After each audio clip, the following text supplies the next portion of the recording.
আজকে আমরা তাহলে পড়াবো হলো scapula of animal. Scapula of animal, কারণ এখানে আজকে দেখতে পাচ্ছ অনেকগুলো অ্যানিমেলের স্ক্যাপুলা নেওয়া হয়েছে। এটা হলো স্ক্যাপুলা অফ অক্স, এটা হলো scapula of goat, scapula of dog, scapula of cat এবং এটা হলো স্ক্যাপুলা অফ টাইগার। প্রথমে আমরা দেখতে পাচ্ছি যে স্ক্যাপুলাটা মোটামুটি একটা ট্রায়াঙ্গুলার শেপড বোন এবং এটা একটা ট্রায়াঙ্গুলার শেপড বোন। এর দুটো সারফেস আছে, মিডিয়াল সারফেস এবং ল্যাটারাল সারফেস। মিডিয়াল সারফেসে যেটা দেখতে পাচ্ছ সেটা হলো এখানে একটা ফোসা আছে যেটাকে বলা হচ্ছে সাবস্ক্যাপুলার ফোসা এবং এখানে সাবস্ক্যাপুলারিস মাসল অ্যাটাচ হয়। সাবস্ক্যাপুলার ফোসা এটা ক্রেনিয়ালি গিয়ে তোমার দুইটা ভাগে ভাগ করছে, যেটা হলো দুইটা ট্রায়াঙ্গুলার ফোসাতে বিভক্ত করছে। সেরেটাস সার্ভিসিস এবং সেরেটাস থোরাসিস মাসল এখানে অ্যাটাচ হয়। এরপরে আসো ল্যাটারাল সারফেস। ল্যাটারাল সারফেসে এখানে দেখা যাচ্ছে এখানে একটা স্পাইন আছে। স্পাইনের মাঝখানে যে একটু হালকা বেন্ড হয়ে গেছে এটাকে বলা হচ্ছে টিউবার স্পাইন, যেটা আর কি তোমার গোটে নেই।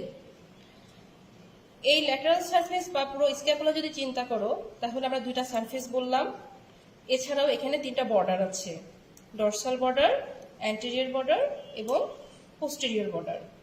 ডরসাল বর্ডারে তোমার স্ক্যাপুলার কার্টিলেজ থাকে এখানে। অ্যান্টেরিয়র বর্ডার এটা থিন, হাত দিলে বোঝা যাবে এটা মোটামুটি থিন, এবং পোস্টেরিয়র বর্ডার এটা হলো থিক। যেহেতু ট্রায়াঙ্গুলার সো এখানে তিনটা অ্যাঙ্গেল পাওয়া যাবে, এই একটা অ্যাঙ্গেল, এইটা এবং হলো এইটা। এই ডরসাল বর্ডার এবং অ্যান্টেরিয়র বর্ডার এই দুটো মিলে যে অ্যাঙ্গেল সেটাকে বলা হচ্ছে ক্রেনিয়াল অ্যাঙ্গেল, এবং ডরসাল বর্ডার এবং পোস্টেরিয়র বর্ডার এটা মিলে যে অ্যাঙ্গেল সেটাকে বলা হচ্ছে কডাল অ্যাঙ্গেল, এবং ফাইনালি এখানে আছে ডিস্টাল অ্যাঙ্গেল। এখানে আমরা দেখেছি টিউবার স্পাইন সম্পর্কে, টিউবার স্পাইন বা স্পাইন টোটালটা সম্পর্কে বলেছি। এখানে দেখা যাচ্ছে যে স্পাইনটা ল্যাটারাল সারফেসকে দুইটা ভাগে ভাগ করেছে এবং এটা ইকুয়াল না, মোটামুটি 1:3 অনুপাতে ভাগ করেছে, যেটা আর কি রুমিনেন্টের ক্ষেত্রে।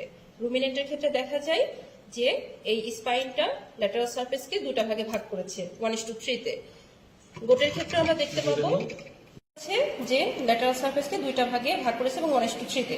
কিন্তু ক্যানাইন বা ফিলাইন যেটাই বলো সেখানে দেখা যাবে যে এই স্পাইনটা মোটামুটি ল্যাটারাল সারফেসকে ইকুয়াল ভাবে বিভক্ত করেছে, যেটা আর কি রুমিনেন্টের ক্ষেত্রে 1:3 অনুপাতে ভাগ করা আছে। এখানে ডগের ক্ষেত্রেও দেখা যাচ্ছে এটা মোটামুটি ইকুয়ালি ভাবে বিভক্ত করেছে, টাইগারের ক্ষেত্রেও তাই। এখন তাহলে এই যেটা ছোট ফোসাটা এখানে এটাকে বলা হচ্ছে সুপ্রাস্পাইনাস ফোসা, যেখানে আর কি সুপ্রাস্পাইনাটাস মাসল অ্যাটাচ হয়, আর এই বড় অংশটা এই ফোসাটাকে বলা হচ্ছে ইনফ্রাস্পাইনাস ফোসা, যেখানে আর কি ইনফ্রাস্পাইনাটাস মাসল অ্যাটাচ হয়। ওকে, এবার আসো স্পাইনের সামনে একটা প্রজেকশন, মানে একদম লাস্টে ইন্টে একটা প্রজেকশন আছে যেটাকে বলা হচ্ছে অ্যাক্রোমিয়ান প্রসেস। এবং ডিস্টালি আসলে দেখা যাচ্ছে এখানে একটা শ্যালো ডিপ্রেশন আছে যেটাকে আর কি বলা হয় গ্ল্যানয়েড ক্যাভিটি। এখানে হিউমেরাসের হেড অ্যাটাচ হয়। গ্ল্যানয়েড ক্যাভিটি এটা হর্সের ক্ষেত্রে মোর ডিপ। গ্ল্যানয়েড ক্যাভিটির ওপরেই তোমার একটা টিউবারোসিটি আছে যেটাকে বলা হচ্ছে টিউবার স্ক্যাপুলি। এর আরেকটা নাম আছে সুপ্রা গ্ল্যানয়েড টিউবারকল। যেহেতু এটা গ্ল্যানয়েড ক্যাভিটির উপরে আছে এই জন্য এটাকে বলা হয় সুপ্রা গ্ল্যানয়েড টিউবারকল। এবং এর নিচে একটা ছোট প্রজেকশন আছে যেটাকে বলা হচ্ছে কোরাকয়েড প্রসেস। এই অ্যাক্রোমিয়ান প্রসেসটা সবসময় মাথায় রাখতে হবে যে তুমি হর্সের বা কাউয়ের কিভাবে বা অক্সের কিভাবে ডিফারেন্সিয়েট করবা। এই অ্যাক্রোমিয়ান প্রসেস অনেক কিছু দেখেই ডিফারেন্সিয়েট করা যায়, তবে এই অ্যাক্রোমিয়ান প্রসেসটা আসলে হর্সে অ্যাবসেন্ট থাকে না। ঠিক আছে, মোটামুটি এটা হলো অক্সের স্ক্যাপুলা সম্পর্কে ডিটেলস।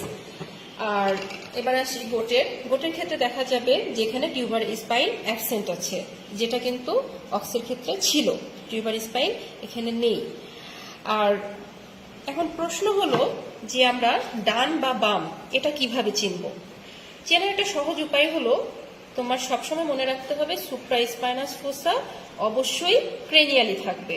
ক্রেনিয়ালি মানে আমার অ্যানিমেলের মুখ যদি এদিকে হয় তাহলে তোমাকে দেখতে হবে অ্যানিমেলের মুখ যদি এদিকে হয় তাহলে আমি যখন সেট করব তখন দেখা যাচ্ছে যে ইনফ্রাস্পাইনাস ফোসা ক্রেনিয়ালি চলে যাচ্ছে।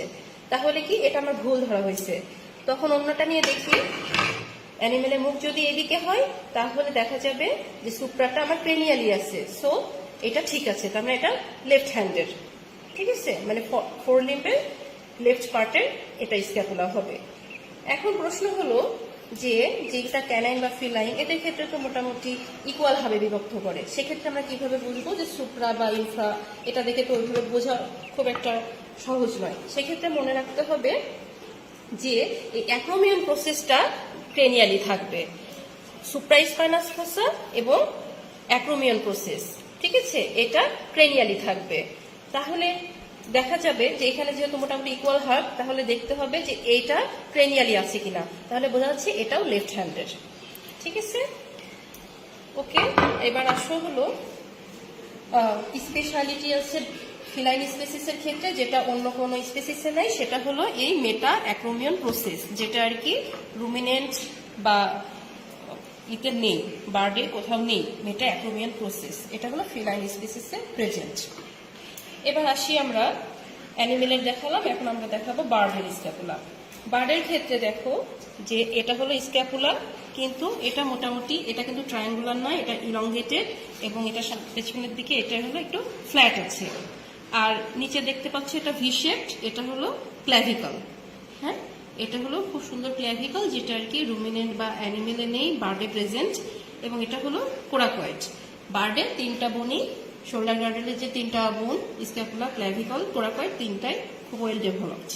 আর রুমিনেন্টের ক্ষেত্রে এটা কিন্তু প্রসেস হিসেবে আছে, বাট বার্ডের ক্ষেত্রে এটা ওয়েল ডেভেলপড। ঠিক আছে, ওকে।